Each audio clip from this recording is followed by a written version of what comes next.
Welcome to Slow Home Studio. Too many people live in badly designed houses, and we want to change that. We're working in South Australia today, Southwest Australia. We're going to be looking at Sherylee's proposed plans for her new house. And today we're going to be looking at her plan and the plan that SN developed and posted on the site. There's been lots of really good discussion about that. And then on our next episode, which is going to be coming up quite shortly, we're going to talk about our plan. Yes, and I have to commend her for submitting this plan because she really does have a good idea about living modestly in a modestly sized house that has one bathroom.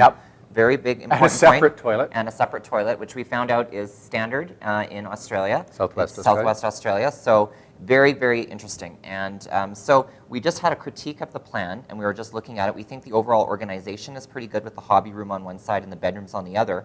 There should be probably a little bit more work done just to the kitchen, dining, and living space, just in order just to make it feel a little bit more continuous, because with this sort of S shape, the living room feels a little bit like it's in the hall here, and the kitchen feels like it's a little bit going into the sort of hobby space, and the entry is a bit of a corridor. So I think there's a way of working that to improve that.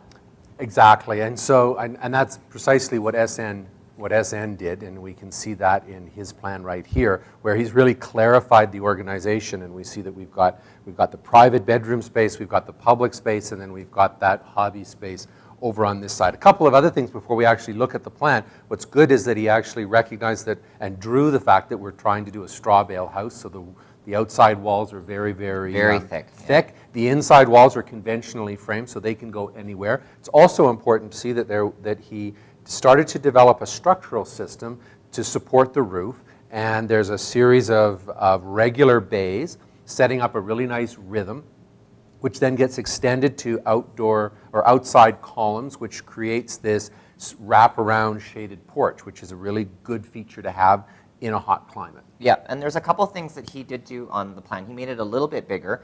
He did add that extra bathroom, which from what I understand from the client, that they're not going to do that. They really do want to work with a single bathroom idea. So we should try to develop the plan only to have the single bathroom. And then he added an extra bedroom, which in itself is not a bad idea. It's just that these 3 bedrooms are quite small. That's right. They're starting to get really small. I think the other issue that I have is this entry. This is a kind of apartment entry, townhouse entry, a kind of urban entry, and I think that in this sort of situation, you probably want to have a little bit more defined space. It's having the closet just part of that living room. I don't think it's really defined enough just with that one piece of furniture. Yeah, it is interesting because he didn't have the sort of idea of that sort of mudroom airlock in this plan.